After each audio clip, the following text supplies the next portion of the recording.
ഞാൻ ഇസ്രയേലിൽ ചെന്നപ്പോഴേ, കഴിഞ്ഞ ദിവസം നമ്മൾ ഇസ്രയേലിൻ്റെ ഇത്രയും യുദ്ധം ഉണ്ടെങ്കിലും കർത്താവ് നമ്മളവിടെ ധ്യാനിപ്പിക്കാൻ വിളിച്ചായിരുന്നു.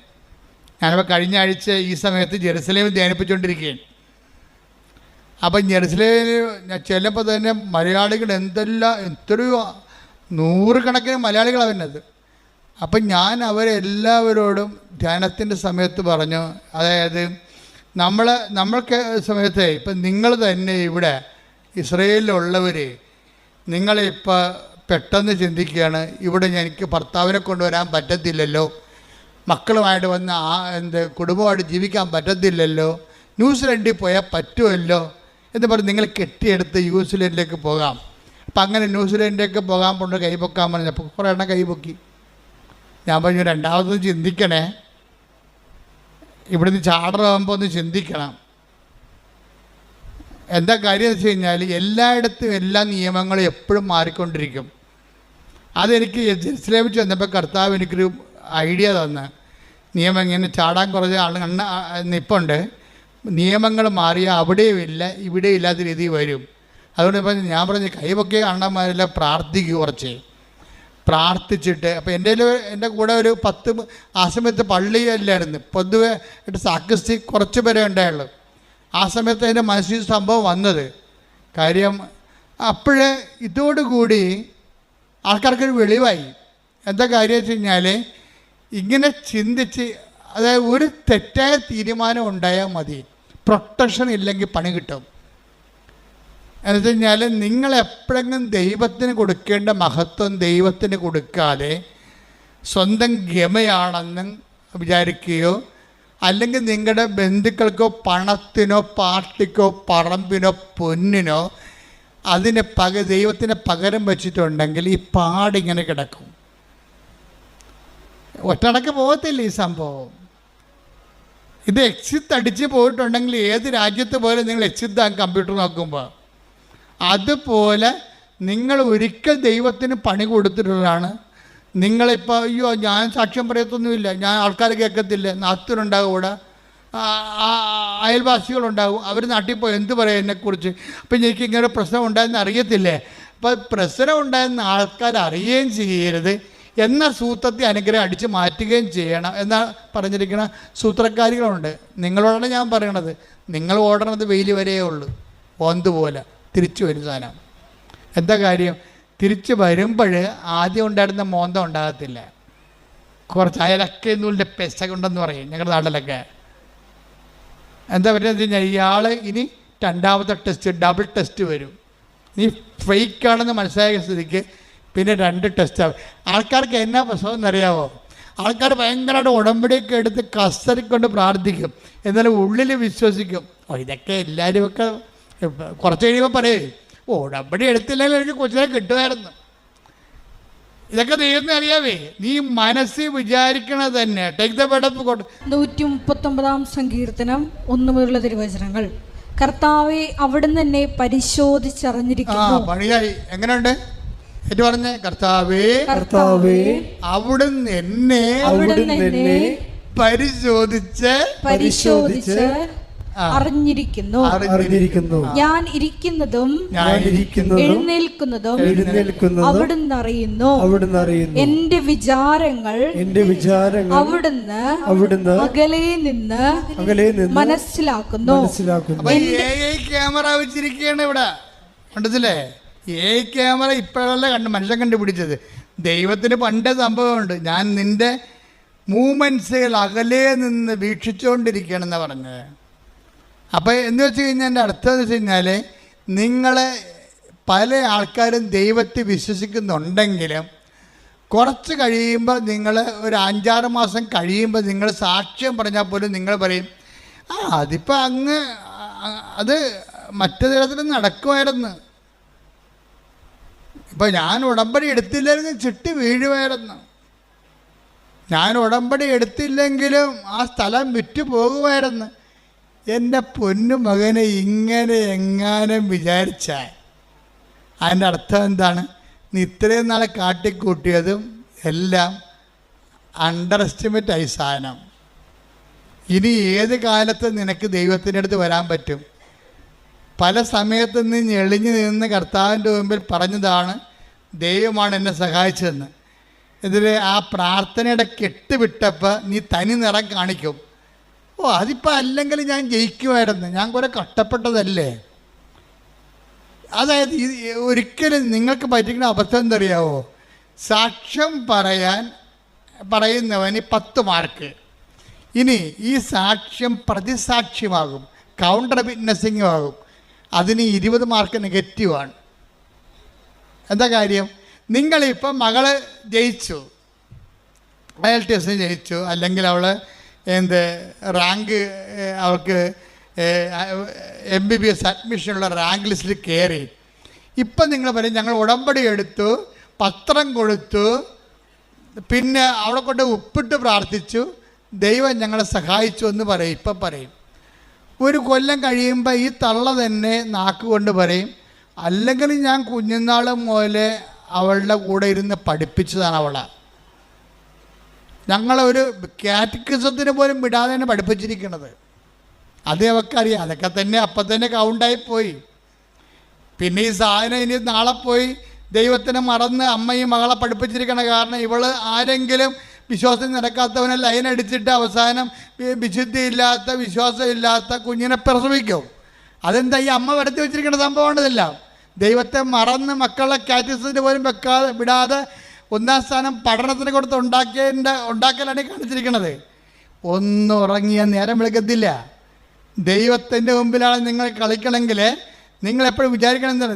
ദൈവം ഉണ്ടാവും, ഉണ്ടായിക്കൊള്ളാം, ദൈവത്തെ അങ്ങനെ ഉള്ളിൻ്റെ ഉള്ളിൽ വേറെ ഒരു ചിന്തയുണ്ട് ആൾക്കാർക്ക്. ഇത്രയും നാൾ ഞാൻ കണ്ട ആൾക്കാർക്കെല്ലാം അവർക്ക് ഒരു പ്രൈമറി ആയിട്ട് നമ്മളെയൊക്കെ ബോധ്യപ്പെടുത്താൻ വേണ്ടിയുള്ള ഒരു മനുഷ്യൻ, നമ്മളെയൊക്കെ ബോധ്യപ്പെടുത്താൻ വേണ്ടി വിശ്വാസത്തിൻ്റെ ഒരു കച്ച കെട്ടിയ ഒരു മനുഷ്യൻ, ഒരു വിശ്വാസത്തിന് മുഖം മൂടി അണിഞ്ഞൊരു മനുഷ്യൻ. യഥാർത്ഥ അത് ഈ മുഖം മൂടിയുള്ള കാരണം ദൈവം ഇവനിട്ട് പണിയോ എന്നുള്ള കാര്യത്തിൽ ഒരു ഡൗട്ടുമില്ല. വിശ്വാസത്തിൽ മുഖം മൂടി വെച്ചാൽ ഇന്നല്ലെങ്കിൽ നാളെ 10 കൊല്ലം കഴിഞ്ഞാൽ എൻ്റെ കുമ്പാരി നിന്നെ പണിതിരിക്കും. എന്താ കാര്യം എന്നറിയാമോ? ഞങ്ങളുടെ നാട്ടിലെ ഭാഷയാണ് ഈ കുമ്പാരി എന്നൊക്കെ ഉള്ളത്. തലതൊട്ടപ്പനാണ് ഈ കുമ്പാരി എന്ന് വിളിക്കുന്നത്. അത് വെച്ച് കഴിഞ്ഞാൽ നീ ഇന്ന് ദൈവത്തിന് കൊടുക്കേണ്ട മഹത്വം ഇപ്പം കൊടുത്തിട്ട് കുറച്ച് കഴിയുമ്പോഴത്ത് വകമാറ്റി ചെലവഴിച്ച് കഴിഞ്ഞാൽ നീ അടയാളപ്പെടുത്തും ദൈവത്തിൻ്റെ മുമ്പിലേ. എന്താ കാര്യം? പിന്നെ ആത്മവികാരങ്ങൾ വരും. ഈ സാക്ഷ്യം പറയാത്തവരോ സാക്ഷ്യത്തിൽ നിലനിൽക്കാത്തവരോ സാക്ഷ്യം പറഞ്ഞതിന് ശേഷം 6 മാസം കഴിയുമ്പോൾ പിന്നെ അത് അല്ലെങ്കിൽ നടക്കുമായിരുന്നു എന്ന് പറയുന്ന ആൾക്കാരില്ല. അവരാണ് ഏറ്റവും അപകടകാരികൾ. സാക്ഷ്യമെല്ലാം പറഞ്ഞ് ഉറപ്പിച്ചതിന് ശേഷം 6 മാസം കഴിയുമ്പോൾ തന്നെത്താൻ ചിന്തിരിക്കുകയാണ്, അല്ലെങ്കിലും ആ സ്ഥലം വിറ്റ് മാറുമായിരുന്നു. അവിടെ ബസ് സ്റ്റാൻഡ് വന്നതൊന്നും നമ്മളറിഞ്ഞില്ലല്ലോ, റിയൽ എസ്റ്റേറ്റുകാർ അറിഞ്ഞ്. അപ്പോൾ അതുകൊണ്ട് ബസ് സ്റ്റാൻഡ് വന്ന കാരണം സ്ഥലത്തിന് വില കൂടണ കാരണം നമ്മുടെ സ്ഥലം നേരത്തെ അറിയാത്ത നമ്മുടെ നിന്ന് അടിച്ചു മാറ്റിയതായിരുന്നു. ആ സ്ഥലം ഇന്ന് നമ്മുടെ കയ്യിൽ ഉണ്ടായിരുന്നെങ്കിൽ എത്ര ലക്ഷം രൂപ കിട്ടിയാലും അപ്പോഴെന്ത് വരും? അന്ന് നിനക്ക് ജെട്ട് നടപടിയിൽ നിന്ന് രക്ഷിച്ച ദൈവം ഇപ്പം ഞൊട്ടേണ്ടി വരണം. എന്താ കാര്യം? ദൈവം എന്നിട്ട് അപരാധം ചെയ്ത പോലെയാണ് ഇപ്പം നീ പറയണത്. ആ സ്ഥലം വിറ്റുപോയത് ഇപ്പോൾ 6 മാസം ഇപ്പോഴാണ് ബസ് സ്റ്റാൻഡ് വന്നത്. നമുക്ക് ഈ ബസ് സ്റ്റാൻഡ് വന്ന കാര്യം പണ്ടേ റിയൽ എസ്റ്റേറ്റുകാർക്ക് അറിയാമായിരുന്നു. അതുകൊണ്ടാണ് അവന്മാർ വന്നിട്ട് പറഞ്ഞ വിലക്ക് സ്ഥലം എടുത്തിരിക്കണത്. നമുക്കറിയാൻ പോലെ അതുകൊണ്ട് നമ്മുടെ സ്ഥലം പോയി. ഓക്കെ, ദൈവത്തിന് ഒരിക്കൽ കൊടുത്ത മഹത്വം ജപ്തി നടപടിയിൽ നിന്ന് ഒഴിവാക്കിയതിന് ഇപ്പം നീ ബസ് സ്റ്റാൻഡ് വന്ന് നീ കൊടുത്ത സ്ഥലത്ത് വില കൂടിയപ്പോൾ നീ മാറ്റി ചിന്തിക്കാൻ തുടങ്ങി. ഇതാണ് കൗണ്ടർ വിറ്റ്നസിങ് എന്ന് പറയണത്. ഇതൊക്കെ നിനക്കറിയാം. ഒരു ചിന്ത നിൻ്റെ ഉള്ളിൽ വരുന്നുമ്പോൾ തന്നെ അത് ഞാൻ അറിയുന്നു. എൻ്റെ ദൈവവേദന നിങ്ങൾ തീക്കട്ടയിൽ ഉറുമ്പരിക്കരുത്. എന്താ പ്രശ്നം വെച്ച് കഴിഞ്ഞാൽ ആദ്യമേ തന്നെ ഉടമ്പടി എടുക്കുമ്പോൾ തന്നെ ദൈവമായിട്ടൊരു ഉടമ്പടി ചെയ്യണം. എന്താ കാര്യം? ദൈവത്തിന് കൊടുക്കേണ്ട മഹത്വം പറഞ്ഞേ. ദൈവത്തിന് കൊടുക്കേണ്ട മഹത്വം മനുഷ്യനോ മൃഗങ്ങൾക്കോ കൊടുക്കാതെ എന്റെ മരണം വരെ ദൈവത്തിന് മാത്രമേ കൊടുക്കൂ. അപ്പൊ ഈ മേഖലയിലെ കോളം കൃത്യമായിട്ട് പൂരിപ്പിച്ച പിന്നെ കുറച്ച് ആശ്വാസമായി. എന്താ കാര്യം? ഇനി നമുക്ക് പ്രശ്നമില്ല. നമ്മളെ ദൈവമായിട്ട് വിശ്വസ്തത എന്നുള്ള വിഷയത്തിൻ്റെ ഭാഗമായിട്ട് വരുന്ന പഠനങ്ങളാണിത്.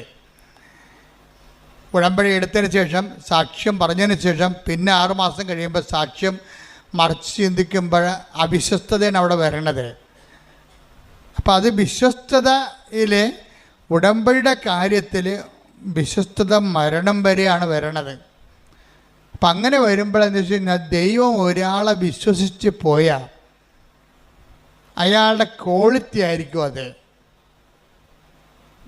അല്ല ഓരോ അണ്ണന്മാർ വന്ന് അങ്ങോട്ട് ഉന്തുമ്പോൾ അങ്ങോട്ട് പോകും, ഇങ്ങോട്ട് ഉന്തുമ്പോൾ ഇങ്ങോട്ട് വരും, അങ്ങനെ എടുക്കത്തില്ല. അവിടെ ക്വാളിറ്റിയാണ്. അതിപ്പോൾ ഞാൻ അങ്ങനെ ചെയ്തു പോയി, അയാളപ്പം അങ്ങനെയോട് പറഞ്ഞപ്പോൾ എനിക്ക് അതാണ് സത്യമെന്ന് വിചാരിച്ച്. ഞാൻ ഈ ദൈവത്തിനെതിരെ സംസാരിക്കുന്നതിന് വെച്ച് പൊറപ്പിക്കത്തില്ല. നിങ്ങൾ എന്നെക്കുറിച്ച് എന്ത് ചുക്ക് സംസാരിച്ചാൽ എനിക്ക് പ്രശ്നമില്ല. ഞാൻ നിങ്ങൾ മരിച്ചു പോയിട്ട് മണ്ണടിക്കുന്ന ആൾക്കാരാണ്. നിങ്ങളുടെ എന്നെ അംഗീകരിച്ചുകൊണ്ട് എനിക്ക് എന്നാ കിട്ടാനാണ്? ഒന്നും കിട്ടാനില്ല. പക്ഷേ ഞാൻ കർത്താവിൻ്റെ വചനമാണ് നിങ്ങൾ പറഞ്ഞിട്ടുണ്ടെങ്കിലല്ല, ദൈവത്തിൻ്റെ ദിവസം എനിക്കൊരു ഓർമ്മ കിട്ടും, എനിക്കത് മതി. അതുകൊണ്ടാണ് ഞാൻ ഇങ്ങനെ മോശമായിട്ട് സംസാരിക്കണത്.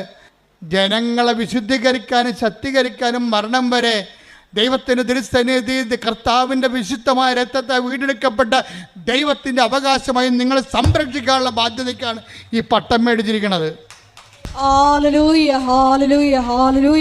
ഞാൻ എന്തെങ്കിലും നിങ്ങളോട് പറയണമെന്ന് വെച്ച് കഴിഞ്ഞാൽ, ഞാൻ നിങ്ങൾ നിശ്ചയിക്കല് ചെയ്യണത്, നിങ്ങൾക്ക് ഉപ്പായിക്കൊണ്ട് നിങ്ങൾ കേടുവരാൻ സൂക്ഷിക്കപ്പെടണമെന്നുണ്ട്. എവിടെ വരെയാണ്? നിത്യതയിൽ ദൈവത്തെ കണ്ടെത്തുന്നവരെ. വാട്ട് സ്പിരിറ്റ് ലീഡ്സ് യു എന്ന് കർത്താവ് ചോദിച്ചത് എന്തുകൊണ്ടാണ്? എന്തരൂപിയാണ് നിങ്ങൾ നയിക്കണതെന്ന്. കർത്താവ് എപ്പോഴും ഇൻസ്പെക്ട് ചെയ്യുന്ന ഒരു ചോദ്യമാണത്. നിങ്ങൾ നയിക്കണ അരൂപി എന്താണെന്ന്. കളിയാക്കുന്നവരുടെ നയിക്കണ അരൂപി എന്താണ്? കളിയാക്കി കേട്ടപ്പോൾ കുഞ്ഞിനെ അബോർഷൻ ചെയ്യാൻ പോകുന്ന ഇവളെ നയിക്കണ അരൂപി എന്താണ്? ദുഷ്ടാരൂപിയാണ്, അല്ലെങ്കിൽ ലോകാരൂപിയാണ്. ലോകാരൂപിയിലെ ദുഷ്ടാരൂപിയിലെ ഉടമ്പടി വർക്ക് ചെയ്യത്തില്ല. എന്താ കാര്യം? ഈ ആത്മാവിനെ സ്വീകരിക്കാൻ. Take the word of God 14:17 ശ്രദ്ധിക്കട്ടെ. ഹല്ലേലൂയ ഹല്ലേലൂയ ഹല്ലേലൂയ ഹല്ലേലൂയ യേശുവേ നന്ദി. ഹല്ലേലൂയ ഹല്ലേലൂയ ഹല്ലേലൂയ. യോഹന്നാൻ 14:17 ഈ സത്യാത്മാവിനെ സ്വീകരിക്കാൻ ലോകത്തിന് സാധിക്കുകയില്ല. ഞൊട്ടി കേട്ടല്ല സംഭവം. എന്താ സംഭവം ഇരിക്കണം ഒന്ന് പറഞ്ഞേ. ഈ സത്യാത്മാവിനെ സ്വീകരിക്കാൻ ലോകത്തിന് പറ്റത്തില്ല. ലോകത്തിന് പറ്റത്തില്ലെന്ന് പറഞ്ഞാൽ എന്താണ്? അമേരിക്കയ്ക്കും ആഫ്രിക്കയ്ക്കും പറ്റത്തില്ല.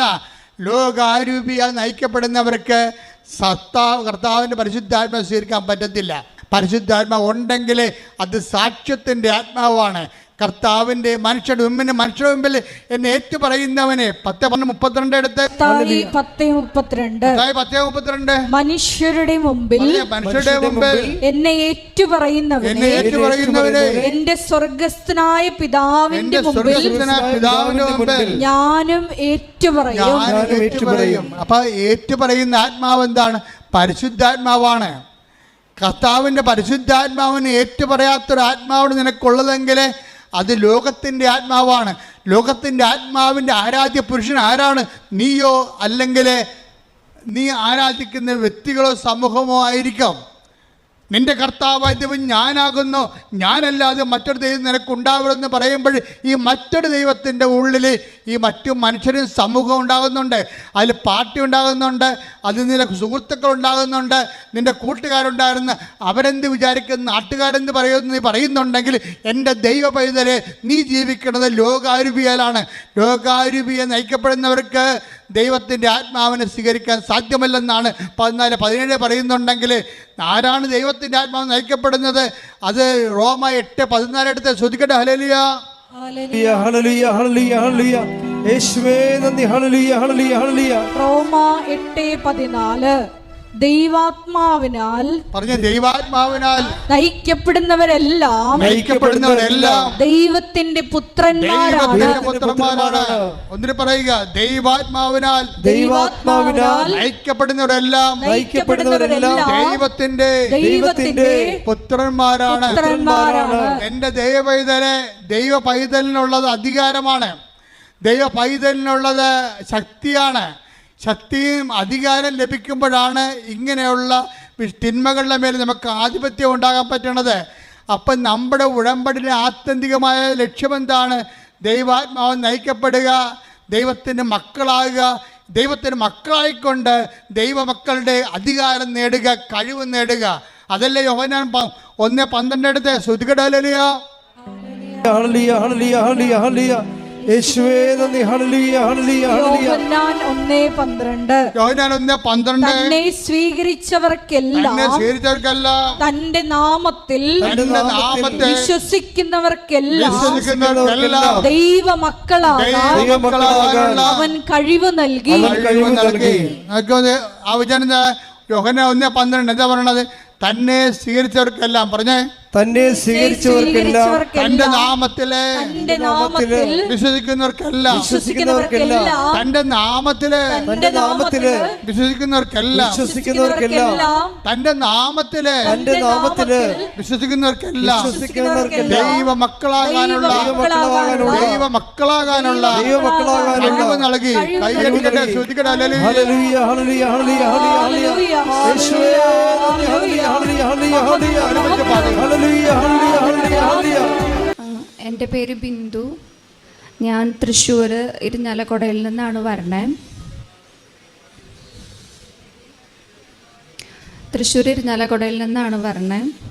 ഞങ്ങൾ 2019 നവംബർ 16 ഇവിടെ വന്ന് ഉടമ്പടി എടുക്കുന്നത്. ഞാൻ ഒരു ഹൈന്ദവ കുടുംബത്തിൽ പെടുന്ന ഒരാളാണ്. പക്ഷേ എന്നെ കല്യാണം കഴിച്ചിരിക്കുന്നത് ഒരു ക്രിസ്ത്യനാണ്. അപ്പോൾ അദ്ദേഹത്തിൻ്റെ പേരിലാണ് ഇവിടെ ഉടമ്പടി എടുത്തിരിക്കുന്നത്. ഇവിടെ വരുന്നതിന് മുമ്പ് ഇങ്ങനൊരു മാതാവ് ഉണ്ടെന്നുള്ളത് എനിക്ക് എന്നോട് പറഞ്ഞു തന്നത് ഞങ്ങളുടെ കുടുംബ സുഹൃത്തും എനിക്കൊരുപാട് വേണ്ടപ്പെട്ട ഒരു ആൻറ്റി ആയിട്ടുള്ള എലിസബത്ത് ആൻറ്റിയാണ്. ഞാൻ ആൻറ്റി ഈ നിമിഷം ഞാൻ ഓർക്കുന്നു, എൻ്റെ കൂടെ ഇപ്പോൾ ഇല്ലെങ്കിലും. ഞാനിവിടെ വന്നപ്പോൾ ഞാനൊരു BSc ഒപ്റ്റോമെട്രി പഠിച്ചുകൊണ്ടിരുന്ന സ്റ്റുഡൻ്റായിരുന്നു. പക്ഷെ ചില ആരോഗ്യ പ്രശ്നങ്ങൾ കാരണം കൊണ്ട് എനിക്ക് പഠനം ഒരു വർഷം പാതി വഴിയിൽ എനിക്ക് മുടക്കേണ്ടതായിട്ട് വന്നിട്ടുണ്ടായിരുന്നു. പഠനം പാതി വഴിയിൽ നിന്ന് പോയപ്പോൾ ഇവിടെ വന്ന് ഉടമ്പടി എടുത്തതിൻ്റെ ഫലമായിട്ട് 4ാമത്തെ ദിവസമാണ് എന്നെ കോളേജിൽ നിന്ന് എൻ്റെ പ്രിൻസിപ്പളെ വിളിച്ച് തിരിച്ച് റീജോയിൻ ചെയ്തുകൂടെ, എന്തുകൊണ്ട് വീണ്ടും കോഴ്സ് കണ്ടിന്യൂ ചെയ്തുകൂടാ എന്നും പറഞ്ഞ് എന്നെ ഇങ്ങോട്ട് വിളിച്ച് ഞാൻ കോളേജിലെത്തുന്നതും ഞാൻ എൻ്റെ പഠനം പൂർത്തീകരിക്കുന്നതും. അപ്പം അതെനിക്ക് അമ്മ തന്ന വലിയൊരു അനുഗ്രഹമായിട്ടാണ് ഞാൻ കാണുന്നത്. കാരണം അത്ര നാളും ഞാൻ കോളേജിൽ പോയി ഫോർമാലിറ്റീസിൻ്റെ പേരിലൊക്കെ ഒരുപാട് പോയതിൻ്റെ പേരിലായാലും അത്ര നാളും പ്രിൻസിപ്പൾ എൻ്റെ അടുത്ത് അങ്ങനൊരു സജഷൻ എൻ്റെ അടുത്ത് വെച്ചിട്ടുണ്ടായിരുന്നില്ല.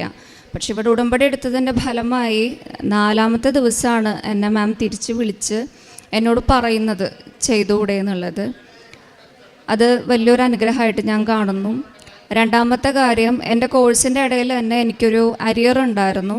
പത്തോളജി ആയിരുന്നു സബ്ജക്റ്റ്. വളരെ ബുദ്ധിമുട്ടും ഒക്കെ ഉള്ളൊരു സബ്ജക്റ്റാണ്. പഠിക്കാനായിട്ടായാലും വളരെയധികം ബുദ്ധിമുട്ടുള്ളൊരു കാര്യമാണ്. അതുകൊണ്ട് തന്നെ പഠിത്തം ആ ഒരു പത്തോളജിയുള്ള സബ്ജക്റ്റിനോട് ഒട്ടും എനിക്ക് ഇഷ്ടമുണ്ടായിരുന്നില്ല. അപ്പോൾ അരിയറിൻ്റെ ഡേറ്റ് വന്നു, എന്തായാലും എഴുതണം, ഇനിയിപ്പോൾ എഴുതാണ്ടിരുന്നിട്ട് കാര്യമൊന്നുമില്ല. അപ്പോൾ 10 ദിവസം ഉണ്ടായിരുന്നു എൻ്റെ മുമ്പിൽ. പക്ഷെ ഞാൻ 10 ദിവസമൊന്നും ഞാനിരുന്ന് പഠിക്കാറില്ല. ഞാൻ ആ തത്സമയത്തുമ്പോഴാണ് ബുക്ക് സാധാരണ എടുക്കാറ്. 3 ദിവസം കഴിഞ്ഞു, 6 ദിവസം കഴിഞ്ഞു, 5 ദിവസം കഴിഞ്ഞു, ഇനി ബാക്കി 4 ദിവസമുള്ളൂ. അതും കഴിഞ്ഞ് 3ാമത്തെ ദിവസമായി, ഇനി എൻ്റെ മുമ്പിൽ 2 ദിവസമുള്ളൂ. അപ്പോൾ പിന്നെ ഇനി തമാശ കളിച്ചിരിക്കാൻ എനിക്ക് പറ്റില്ല എന്ന് തോന്നിയോണ്ട് ഞാൻ വേഗം പുസ്തകങ്ങളൊക്കെ എടുത്തു കഴിഞ്ഞപ്പോൾ ഒരുപാടുണ്ട് പഠിക്കാനായിട്ട്. 2 ദിവസം കഴിഞ്ഞ് എക്സാമാണ്. ഇരിക്കുന്നതിന് മുമ്പ് ഞാൻ മാതാവിനെ നല്ലോണം പ്രാർത്ഥിച്ച് ഞാൻ പുസ്തകങ്ങളൊക്കെ എടുത്ത് പ്രീവിയസ് ക്വസ്റ്റ്യൻ പേപ്പേഴ്സൊക്കെ ഞാൻ റെഫർ ചെയ്ത്. അപ്പം ഞാൻ ടെക്സ്റ്റ് ബുക്കിൽ ഞാൻ അങ്ങനെ തന്നെ നോക്കി പഠിക്കുന്ന ഒരാളല്ല. എനിക്ക് എൻ്റേതായിട്ടുള്ള നോട്ട്സ് തന്നെ പ്രിപ്പയർ ചെയ്തിട്ട് വേണം പഠിക്കാനായിട്ട്. പഠിച്ച് ഫസ്റ്റ് ഡേ കഴിഞ്ഞു, സെക്കൻഡ് ഡേ ആയപ്പോൾ ഒരുവിധം പഠിച്ചെത്തി. പക്ഷേ എന്നാലും ചില ടോപ്പിക്കുകൾ അങ്ങോട്ട് നീങ്ങുന്നുണ്ടായിരുന്നില്ല. അപ്പം ഞാൻ മാതാവിൻ്റെ അടുത്ത് പ്രാർത്ഥിച്ച് ഇവിടുത്തെ സാക്ഷ്യങ്ങൾ കേട്ടുകൊണ്ടിരുന്നപ്പോൾ ഇവിടെ വന്നിട്ടൊരു പയ്യൻ ഒരു സാക്ഷ്യം പറഞ്ഞിട്ടുണ്ടായിരുന്നു. അപ്പോൾ പഠിക്കാനായിട്ട് കുറച്ച് ബുദ്ധിമുട്ടുള്ള സമയത്ത് അമ്മയുടെ പ്രത്യക്ഷീകരണത്തിൻ്റെ സ്ഥിരസാക്ഷിയായി യേശുവിൻ്റെ നാമത്തിൽ എന്നെ ഉയർത്തണമേ എന്ന് പ്രാർത്ഥിച്ചപ്പോൾ ആയാസകരമായിട്ട് തന്നെ എല്ലാം ടോപ്പിക്സും വളരെ ഈസി ആയിട്ട് പഠിച്ചതും ആ പഠിച്ച ടോപ്പിക്സ് തന്നെ പരീക്ഷയ്ക്ക് ക്വസ്റ്റ്യൻ പേപ്പേഴ്സായിട്ട് വന്നതായിട്ടും പറഞ്ഞു. അപ്പോൾ എൻ്റെ കയ്യിൽ മാതാവിൻ്റെ കാശുരൂപം എപ്പോഴും ഉണ്ടാവും പഠിക്കുന്ന സമയത്ത്. അപ്പം ഞാൻ വെറുതെ ഒരു ഇതിന് മാതാവിൻ്റെ അടുത്ത് ചുമ്മാ ചോദിച്ചു, ഞാനും ഇങ്ങനെ പ്രാർത്ഥിച്ചു കഴിഞ്ഞാൽ എനിക്കും ഇതേപോലെ ഒന്ന് വരുത്തി തരുമോ മാതാവേ എന്ന് ചോദിച്ചു. അപ്പം ഞാൻ എൻ്റെ ഒരു ടാർഗറ്റ് വെച്ചിരുന്നത് 12 മണിയാണ് രാത്രി, അതിനുള്ളിൽ തീർത്ത് കിടക്കണം, ഇനി പിന്നെ ഇരിക്കാനായിട്ട് പറ്റില്ല എന്ന് വിചാരിച്ചിരുന്നു. പക്ഷെ ഞാനിത് ഓരോ ടോപ്പിക്ക് കഴിയുമ്പോഴും ഞാനിത് ചൊല്ലിക്കൊണ്ടിരുന്ന സമയത്ത് പെട്ടെന്ന് എൻ്റെ ടോപ്പിക്സ് തീരുന്നതായിട്ട് എനിക്ക് മനസ്സിലായി. 8:30-ക്കുള്ളിൽ എൻ്റെ പഠനം എല്ലാം കഴിഞ്ഞു. ഞാൻ പുസ്തകം അടച്ചു വെച്ച് പിറ്റേ ദിവസം രാവിലെ ഒന്നും കൂടി റിവൈസ് ചെയ്ത് പരീക്ഷാ ഹാളിലെത്തി. അവിടെ എത്തി ഹാളിൻ്റെ മുമ്പിലെത്തി ഞാൻ ഒന്നും കൂടിയും അമ്മയുടെ പ്രത്യക്ഷീകരണത്തിൻ്റെ സ്ഥിരസാക്ഷിയായി യേശുവിൻ്റെ നാമത്തിൽ തന്നെ ഉയർത്തണമെന്ന് ഞാൻ പ്രാർത്ഥിച്ചു. 10 മണിക്ക് എനിക്ക് പരീക്ഷ തുടങ്ങേണ്ടത് 10:10 തുടങ്ങിയിട്ടില്ല. എൻ്റെ ഫോൾട്ട് കൊണ്ടല്ല, സബ്ജക്റ്റിൻ്റെ കോഡിൽ എന്തോ പ്രശ്നമായിട്ടായിരുന്നു എന്നെ ഹാളിൽ കയറ്റാണ്ട് അലോ ചെയ്യാതിരുന്നത്. അപ്പം ഞാൻ വിചാരിച്ചു എൻ്റെ തെറ്റുകൊണ്ടല്ലല്ലോ, പിന്നെ എൻ്റെ കയ്യിൽ സമയത്തിൻ്റെ മാതാവാണ് എൻ്റെ ഉള്ളത്. അപ്പം ഞാൻ മാതാവിനോട് പ്രാർത്ഥിച്ചു, എൻ്റെ സമയത്തെ അവിടെ നിന്ന് ഏറ്റെടുക്കണേ മാതാവേ, എൻ്റെ തെറ്റുകൊണ്ടല്ല. അപ്പം എനിക്ക് എന്തായാലും സമയം മാതാവ് തരും, ആര് തന്നില്ലെങ്കിലും മാതാവ് തരുന്നൊരു വിശ്വാസമായിരുന്നു. പരീക്ഷാ ഹാളിൽ കയറി ക്വസ്റ്റ്യൻ പേപ്പേഴ്സ് കിട്ടി, ക്വസ്റ്റ്യൻ പേപ്പർ കയ്യിൽ കിട്ടിയപ്പോൾ ഞങ്ങൾക്ക് സെക്ഷൻ എ, ബി, സി എന്നുള്ളൊരു 3 സെക്ഷനായിട്ടാണ് പരീക്ഷ. അതിൽ സെക്ഷൻ സി ആണ് ഞങ്ങളെല്ലാവരും ആദ്യം നോക്കുക. കാരണം എസ് എ സെക്ഷനാണ്, 8 മാർക്കിൻ്റെ ക്വസ്റ്റ്യൻസ് ആണ്, അതിൽ 5 എണ്ണം, പിന്നെ 5 മാർക്കിൻ്റെ ഷോർട്ട് നോട്ട് സെക്ഷൻ ബി, പിന്നെ 10 വൺ വേർഡ്. ഈ സെക്ഷൻ സി ആണ് ഞാൻ ആദ്യം നോക്കിയത്. സെക്ഷൻ സി ഞാൻ നോക്കി, സെക്ഷൻ ബി നോക്കി, വൺ വേർഡ് ഞാൻ നോക്കി. ഞാൻ പഠിച്ചത് ഇത്ര അട്ടിയുള്ള കുറച്ച് പേപ്പറുകളായിരുന്നു ഞാൻ പഠിച്ചിരുന്നത്. ആ പഠിച്ച് ഇത്ര അട്ടിയുള്ള പേപ്പർ തന്നെയാണ് എനിക്ക് എൻ്റെ മാധവ് ക്വസ്റ്റ്യൻ പേപ്പറായിട്ട് കൊണ്ടുവന്ന് തന്നത്. സാധാരണ 10 വൺ വേർഡൊന്നും ഒരു ഊഹമില്ലാത്ത കാര്യങ്ങളാണ് സാധാരണ വൺ വേർഡുകളായിട്ട് വരിക. പക്ഷെ ആ 10 വൺ വേർഡും ഞാൻ പഠിച്ചതിനുള്ളിൽ നിന്ന് തന്നെ ക്വസ്റ്റ്യനായിട്ടിട്ട് മാതാവ് എനിക്ക് ഒരു അനുഗ്രഹം കാണിച്ചു തന്നു. എക്സാം എഴുതി തുടങ്ങി സന്തോഷം കൊണ്ട് അധികം പേനോട്ട് നീങ്ങണമില്ല, എന്നാലും സങ്കടവും സന്തോഷം എല്ലാം കൂടി മാതാവിന് നന്ദി പറഞ്ഞ് ഞാൻ എഴുതി തുടങ്ങി. അപ്പോൾ ഡയഗ്രാംസ് കാര്യങ്ങളെല്ലാം വരച്ച് എല്ലാം മുന്നോട്ട് പോയി. അവസാനമായപ്പോൾ സമയത്തിൻ്റെ കുറച്ച് ബുദ്ധിമുട്ടുണ്ടായപ്പോൾ ഞാൻ മാതാവിനോട് പ്രാർത്ഥിച്ചു. പഠിച്ചതൊക്കെ മാതാവെ വരുത്തി തന്നു, എല്ലാം എഴുതാനും എല്ലാ ഡയഗ്രാംസും വരച്ചു, അത് കളർ ചെയ്യാനും മാർക്ക് ചെയ്യാനും നല്ല രീതിയിൽ എക്സാം അവസാനിപ്പിക്കാൻ എനിക്ക് അനുഗ്രഹം തരണ്ടേന്ന് ഞാൻ പ്രാർത്ഥിച്ചു. പെട്ടെന്ന് ഞാൻ എല്ലാം എഴുതി കഴിഞ്ഞ് എനിക്ക് കളർ ചെയ്യാനും മാർക്ക് ചെയ്യാനും ഒക്കെ സമയം കിട്ടി. എൻ്റെ എക്സാം കഴിഞ്ഞിട്ടും പിന്നെയും എനിക്ക് 3 മിനിറ്റ് ബാക്കിയായിരുന്നു മാതാവ് തന്ന സമയം. അപ്പോഴേക്കും എൻ്റെ എക്സാം കഴിഞ്ഞ് ഞാൻ പേപ്പർ തിരിച്ചു കൊടുത്തു. ഹൈ സ്കോറോട് കൂടി തന്നെ ഞാൻ എൻ്റെ പെത്തോളജി സബ്ജക്റ്റ് ഞാൻ എഴുതിയെടുത്തു. പിന്നെ ഞങ്ങളുടെ കോഴ്സിൻ്റെ ഭാഗമായിട്ട് ഞങ്ങൾക്ക് ഇൻറ്റേൺഷിപ്പ് പീരീഡ് ഉണ്ട്. അത് സാധാരണ ഏതെങ്കിലും ഐ ഹോസ്പിറ്റലിലാണ് ചെയ്യുക. ഞാൻ ആഗ്രഹിച്ച ഹോസ്പിറ്റലിൽ തന്നെയാണ് മാതാവ് എനിക്ക് ഇൻറ്റേൺഷിപ്പിന് മേടിച്ച് തന്നത്. പക്ഷേ ഇൻറ്റേൺഷിപ്പ് ചെയ്യുന്നതിനിടയിൽ എനിക്ക് ഒരു പനി വന്നു. പനി വന്നപ്പോൾ പനി രാത്രി ഏറ്റവും മാറുന്നില്ല, രാത്രി മാത്രമാണ് പനി വരുന്നത്. കാര്യങ്ങളൊക്കെ ഡോക്ടറുടെ അടുത്തൊക്കെ പറഞ്ഞിട്ടും എത്ര മരുന്ന് കഴിച്ചിട്ടും മാറാത്ത പനി. ഞാൻ മാതാവിൻ്റെ അടുത്തൊക്കെ പ്രാർത്ഥിച്ചിട്ടും മാതാവ് ചെറിയൊരു കുറവ് തരും. എന്നാൽ ഞാൻ ഈ പനിയും വെച്ചിട്ട് തന്നെയാണ് ഞാൻ ഹോസ്പിറ്റലിലേക്ക് ഡ്യൂട്ടിക്ക് പോകുന്നത്. ഡോക്ടറെ അടുത്ത് പോയി ഡോക്ടർ കഫം ടെസ്റ്റ് ചെയ്യാൻ പറഞ്ഞപ്പോൾ റിസൾട്ട് വന്നപ്പോൾ TB ആയിരുന്നു എനിക്ക്. അത് അറിഞ്ഞപ്പോൾ ഒരുപാട് ഞാൻ തകർന്നു പോയെങ്കിലും എൻ്റെ മാതാവ് തന്നെയാണ് എനിക്ക് ഒരുപാട് ധൈര്യം തന്ന് എന്നെ മുന്നോട്ട് കൊണ്ടുപോയത്. ഇപ്പോൾ TB ആയി ഇനിയും കിടക്കുന്നുണ്ട് മാസങ്ങൾ. 1 കൊല്ലമാണ് ഇൻറ്റേൺഷിപ്പ് പീരീഡ്. ആ 1 കൊല്ലം കഴിയാതെ ഇൻറ്റേൺഷിപ്പ് പീരീഡിന് സർട്ടിഫിക്കറ്റ് ഹോസ്പിറ്റലിൽ നിന്ന് കിട്ടില്ല. പ്രത്യേകിച്ച് ഞാൻ ജോയിൻ ചെയ്ത ഹോസ്പിറ്റലിൽ നിന്ന് ഒട്ടും കിട്ടില്ല. അപ്പം ഞാൻ എൻ്റെ അസുഖമായിട്ട് 6 മാസത്തെ ട്രീറ്റ്മെൻറ്റിന് ശേഷം ഞാനും എൻ്റെ ഹസ്ബൻഡും കൂടി ചെന്ന്, അദ്ദേഹം പലതവണ ഞങ്ങളുടെ അവിടുത്തെ ഉത്തരവാദിത്തപ്പെട്ട ആൾക്കാരെ വിളിച്ചെങ്കിലും അങ്ങനെയൊന്നും തരാൻ പറ്റില്ല എന്നുള്ള രീതിയിൽ അസുഖത്തിൻ്റെ കാര്യം പോലും കൺസിഡർ ചെയ്യാതെ അങ്ങനെ നിന്നിരുന്നൊരു സമയമായിരുന്നു. അപ്പോഴും ഞാൻ തളർന്നു പോയാൽ എൻ്റെ ഹസ്ബൻഡിൻ്റെ പ്രതീക്ഷ വിട്ടിട്ടുണ്ടായിരുന്നില്ല. എന്നോട് അദ്ദേഹം പറഞ്ഞു, നമ്മുടെ തെറ്റുകൊണ്ടല്ല, ഉറപ്പായിട്ടും നിനക്ക് സർട്ടിഫിക്കറ്റ് കിട്ടും. എൻ്റെ കൂടെയുള്ളവരൊക്കെ ഇറങ്ങുകയാണ്, അപ്പോൾ ആ ഒരു വിഷമമുണ്ട് എനിക്ക്. ഇനിയിപ്പോൾ ഞാൻ ആദ്യം ഒറ്റയ്ക്ക് കയറി ചെല്ലേണ്ടി വരുമോ ഒന്നും അറിയില്ല. അങ്ങനെ രണ്ടും കൽപ്പിച്ചൊരു ദിവസം ഞാനും എൻ്റെ അമ്മയും എൻ്റെ ഹസ്ബൻഡും കൂടി അവിടുത്തെ ഉത്തരവാദിത്തപ്പെട്ട ആൾക്കാരെ നേരിട്ട് കാണാനും കാര്യങ്ങൾ ചെന്ന് പറയാനായിട്ട് ചെന്നു. അത് ചെല്ലുന്നതിന് മുമ്പ് കൃപാസന മാതാവിൻ്റെ ഫോട്ടോയ്ക്ക് അരികിൽ വെച്ചിട്ട് ഞാൻ പച്ചയും നീല മെഴുകുതിരിയും ഒരുമിച്ച് കത്തിച്ച് വെച്ച് പ്രത്യക്ഷീകരണ പ്രാർത്ഥന ചൊല്ലിയിരുന്നു. ചൊല്ലി കഴിഞ്ഞിട്ട് ഞാൻ മാതാവിൻ്റെ അടുത്ത് പറഞ്ഞു, ഞാൻ ഇത്ര നാളും എല്ലാം അപേക്ഷിക്കുകയേ ചെയ്തിട്ടുള്ളൂ മാതാവിൻ്റെ അടുത്ത്. പക്ഷേ എനിക്ക് സർട്ടിഫിക്കറ്റ് കിട്ടിയേ പറ്റൂ. എനിക്ക് വേറെ വഴിയില്ല എൻ്റെ മുമ്പിൽ. എനിക്കത് സാധിച്ച് തന്നേ പറ്റൂ. അല്ലാതെ മാതാവിനൊരു നിവൃത്തിയില്ല, അതിനൊരു തീരുമാനം ഉണ്ടാക്കാതെ ഞാനിവിടുന്ന് എനിക്കില്ല എന്ന് പറഞ്ഞു. അങ്ങനെ എനിക്കില്ല എന്നൊക്കെ പറഞ്ഞ് പ്രത്യക്ഷീകരണ പ്രാർത്ഥനയൊക്കെ ചൊല്ലി ഞാനൊരു വചനം എടുത്തപ്പോൾ എനിക്ക് വചനം കിട്ടിയത് മലാക്കി 4:2 എൻ്റെ നാമത്തെ ഭയപ്പെടുന്ന നിങ്ങൾക്ക് വേണ്ടി നീതിയുടെ സൂര്യൻ ഉദിക്കും, അതിൻ്റെ ചിറകിൽ സൗഖ്യമുണ്ട്, തൊഴുത്തിൽ നിന്ന് വരുന്ന പശുക്കുട്ടി എന്ന പോലെ നിങ്ങൾ തുള്ളിച്ചാടും എന്നായിരുന്നു. ഐ വിഷനിലെത്തി. അവർ ഞങ്ങളെ ഒന്ന് കാണാൻ പോലും, ഞങ്ങൾ ആ ഹോസ്പിറ്റലിലെത്തിയപ്പോൾ കാണാൻ പോലും ഒന്ന് കൂട്ടാക്കിയില്ല. വളരെ നിരാശയോടു കൂടി മടങ്ങിയെങ്കിലും ഞാൻ പിന്നെ മാതാവിൻ്റെ അടുത്ത് പരാതി പറഞ്ഞില്ല. ഇത്രയും ചെയ്തെന്ന മാതാവിന് എന്തെങ്കിലും ഒരു വഴി ഞങ്ങൾക്ക് കാണിച്ചു തരും എന്ന് എനിക്ക് ഉറപ്പായിരുന്നു. ഞാൻ വീണ്ടും മുട്ടുകൂത്തി നിന്ന് ഞാൻ 2 തിരിയും കത്തിച്ച് വെച്ച് രാത്രിയൊക്കെ ഞാൻ ഇരുന്ന് പ്രാർത്ഥിച്ചു. പിറ്റേ ദിവസം രാവിലെ ആയപ്പോൾ എൻ്റെ ഭർത്താവ് വന്നിട്ട് എന്നോട് ചോദിച്ചു, അവിടെ നിന്ന് നിന്നെ ആരെങ്കിലും വിളിച്ചിരുന്നോ എന്ന് ചോദിച്ചു. ഞാൻ പറഞ്ഞു ഇല്ല. പക്ഷെ എന്നെ വിളിച്ചിട്ടുണ്ടായിരുന്നു. എന്നെ വിളിച്ചിട്ട് പറഞ്ഞു, ഞാൻ മാതാവിനോട് ആവശ്യപ്പെട്ടത് വേറൊന്നുമല്ല, ഞാൻ നിന്ന ദിവസത്തെങ്കിലും കഷ്ടപ്പെട്ട ദിവസത്തെങ്കിലും എനിക്ക് തരണേ മാതാവേ, ഞാൻ അത്രേ ആവശ്യപ്പെട്ടിരുന്നുള്ളൂ. അവിടെ നിന്ന് എന്നെ വിളിച്ചിട്ടുണ്ടായിരുന്നു, നീ നിന്ന ദിവസത്തെ സർട്ടിഫിക്കറ്റ് തരാനായിട്ട് അവിടെ നിന്ന് തീരുമാനമായിട്ടുണ്ടെന്ന് പറഞ്ഞു. കുറച്ച് നേരത്തേക്ക് വിശ്വസിക്കണോ വേണ്ടയോ എന്നറിയാതെ ഞാനിങ്ങനെ തരിച്ചു നിന്നെങ്കിലും മാതാവിൻ്റെ അടുത്ത് പോയി ഞാൻ നന്ദി പറഞ്ഞു. അത് കഴിഞ്ഞപ്പോൾ അവിടെ തന്നെയുള്ള ഒരു സീനിയർ പറഞ്ഞു, 6 മാസത്തെ സർട്ടിഫിക്കറ്റാണ് നിനക്ക് തരാൻ ഇവിടുന്ന് പോകുന്നതെന്ന് പറഞ്ഞു. പക്ഷേ ഇതൊന്നുമല്ല, എനിക്ക് സർട്ടിഫിക്കറ്റ് കിട്ടിയപ്പോൾ 10 മാസത്തെ സർട്ടിഫിക്കറ്റ് തന്നിട്ടാണ് എൻ്റെ മാതാവ് എനിക്ക് അനുഗ്രഹിച്ചത്. വെറും 2 മാസത്തെ കുറവേ ഉള്ളൂ.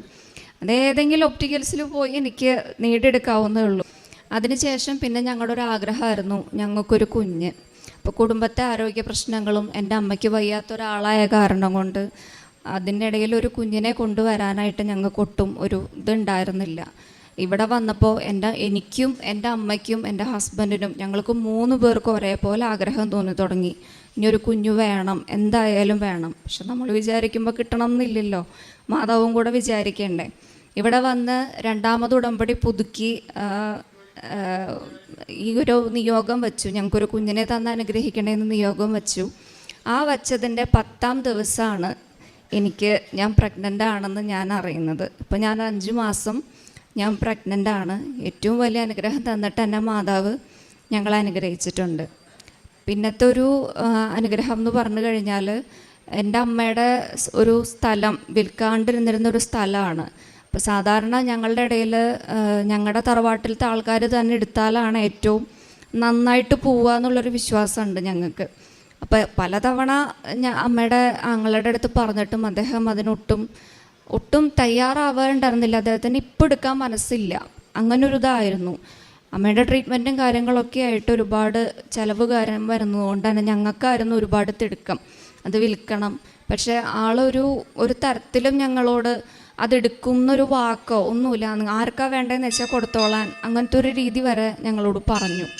പക്ഷെ ഞാനും എൻ്റെ ഹസ്ബൻഡും എൻ്റെ അമ്മയും ഞങ്ങൾ 3 പേരും മാതാവിനോട് തുടർച്ചയായിട്ട് പ്രാർത്ഥിച്ചിരുന്നു അദ്ദേഹത്തിൻ്റെ മനസ്സിന് എന്തെങ്കിലും ഒരു മാറ്റം വരാൻ, അല്ലെങ്കിൽ ഞങ്ങൾക്ക് ഏതെങ്കിലും വഴിയിൽ ആ പറമ്പൊന്ന് വിൽക്കാൻ. കഴിഞ്ഞ ആഴ്ച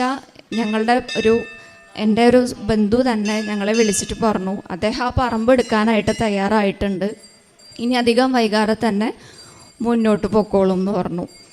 പിന്നത്തെ ഒരു അനുഗ്രഹം എനിക്ക് ചെയ്തു തന്നത്, ഞങ്ങളുടെ ഈ കോഴ്സിൻ്റെ ബന്ധപ്പെട്ട് ഞങ്ങൾക്ക് കോഷൻ ഡെപ്പോസിറ്റ് ഉണ്ട് കോളേജിൽ. ഇത് കിട്ടണമെങ്കിൽ അതിൻ്റെ ഒറിജിനൽ റെസിപ്റ്റ് ഞങ്ങൾ കൊണ്ട് കൊടുക്കണം. പക്ഷെ ഞാൻ എത്ര നോക്കിയിട്ട് എൻ്റെ ഒറിജിനൽ റെസിപ്റ്റ് കാണാനുണ്ടായിരുന്നില്ല. ഒരുപാട് തപ്പിയെങ്കിലും എനിക്ക് കിട്ടിയിട്ടുണ്ടായിരുന്നില്ല. പക്ഷേ എൻ്റെ കൂടെയുള്ള ആൾക്കാരുകളുടെയൊക്കെ കാണാനില്ല എന്ന് പറഞ്ഞപ്പോൾ അവർ പറഞ്ഞത് എന്തായാലും ഒറിജിനൽ വേണം എന്നാണ് പറഞ്ഞത്. ഒരുപാട് ഞാൻ ടെൻഷൻ അടിച്ചു. എനിക്ക് അത്രയും പേടിയും ടെൻഷനും സങ്കടവും എല്ലാം കൂടിയായിട്ട് വന്നു. മാതാവ് ഇത് എവിടെ പോയി എൻ്റെ സർട്ടിഫിക്കറ്റ് എന്നുള്ളൊരു ചോദ്യമായിരുന്നു എൻ്റെ ഉള്ളിൽ. ആ റെസിപ്റ്റ് എവിടെ പോയി, തപ്പാനൊരിടവും ബാക്കിയില്ല. അന്ന് ഞാനൊരു ദിവസം അപ്പോൾ കാണാണ്ടായ ആ രാത്രി തന്നെ ടെൻഷൻ അടിച്ച് വയ്യാണ്ടായപ്പോൾ മാതാവിനോട് ഞാനൊന്ന് പ്രാർത്ഥിച്ചൊന്നുമില്ല പതിവ് പോലെ. പകരം മാതാവിന് ഞാനൊരു കത്തെഴുതി വെച്ചു. കത്തെഴുതിയിട്ട് എനിക്ക് പറയാനുള്ള കാര്യങ്ങൾ ഞാൻ ആ കത്തിലെഴുതിയിട്ട് ഞാൻ പറഞ്ഞു, സമയം ഉണ്ടാവുമല്ലോ എന്നൊന്നും എനിക്കറിയില്ല, പക്ഷെ സമയം കിട്ടുമ്പോൾ ഈ കത്ത് എപ്പോഴെങ്കിലും ഒന്ന് വായിച്ച് നോക്കിയോളോട്ടാന്ന് ഞാൻ പറഞ്ഞിട്ടുണ്ടായിരുന്നു. 2-3 ദിവസം കഴിഞ്ഞു, വലിയ മാറ്റമൊന്നുമില്ല. ഞാൻ അപ്പോഴും മാതാവിൻ്റെ അടുത്ത് പോയി നിന്ന് പറയും, വായിച്ചിട്ടില്ലല്ലോ എൻ്റെ കത്ത് ഇതുവരെ എന്നുള്ള രീതിയിലായിരുന്നു എനിക്ക്. അതിന് ശേഷം 2 ദിവസം കഴിഞ്ഞപ്പോൾ കോളേജിലുള്ളൊരു കുട്ടി തന്നെ എൻ്റെ അടുത്ത് വന്നിട്ട് പറഞ്ഞു, ഒറിജിനൽ റെസിപ്റ്റ് വേണ്ട, റെസിപ്റ്റ് ഇല്ല എന്നുള്ളത് മാമിൻ്റെ അടുത്ത് പറഞ്ഞ് ആ ലെറ്ററിലും കൂടി ഇൻക്ലൂഡ് ചെയ്തിട്ട് കൊടുത്താൽ മതി എന്നുള്ളത്. എന്താഗ്രഹിക്കുമ്പോഴും അത് തരുന്നുണ്ട് മാതാവ്.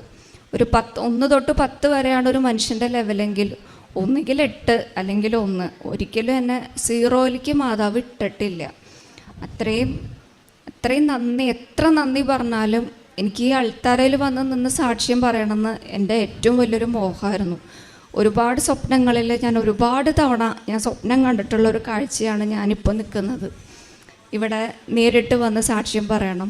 2019 എടുത്ത് സാക്ഷ്യം പറയാനുള്ളൊരവസരം ഉണ്ടായില്ല. കാരണം കോവിഡൊക്കെ വന്ന് ഇവിടെ അടച്ചപ്പോഴും ഓൺലൈനായിട്ട് പറയാനുണ്ടായപ്പോഴും എനിക്കായിരുന്നു ഇത്. അമ്മയുടെ മുമ്പിൽ വെച്ച് തന്നെ, അമ്മയുടെയും തിരുകുമാരൻ്റെയും മുമ്പിൽ വെച്ച് തന്നെ എനിക്ക് പറയണം. അവരാണ് എന്നെ ഇങ്ങനെ ഉയർത്തിക്കൊണ്ടുവന്നത്. ഞാൻ എന്ത് ചോദിക്കുമ്പോഴും ഞാൻ മാതാവിനോട് അതേ മാത്രമേ പറയാറുള്ളൂ. എൻ്റെ ഭാഗത്ത് ന്യായം ഉണ്ടെങ്കിൽ, അന്ന് തോന്നുകയാണെങ്കിൽ അമ്മ എനിക്കത് സാധിച്ചു തരണം, അത്രമാത്രം ഞാൻ പറയാറുള്ളൂ. ഇത്രയും അനുഗ്രഹങ്ങൾ എനിക്ക് ചെയ്തു തന്ന അമ്മയ്ക്കും തിരുകുമാരനും ഞാൻ ഒരുപാട് നന്ദി പറയുന്നു. ഈശോയ്ക്കും അമ്മയ്ക്കും പ്രത്യേകമായിട്ട് നന്ദി പറയാം.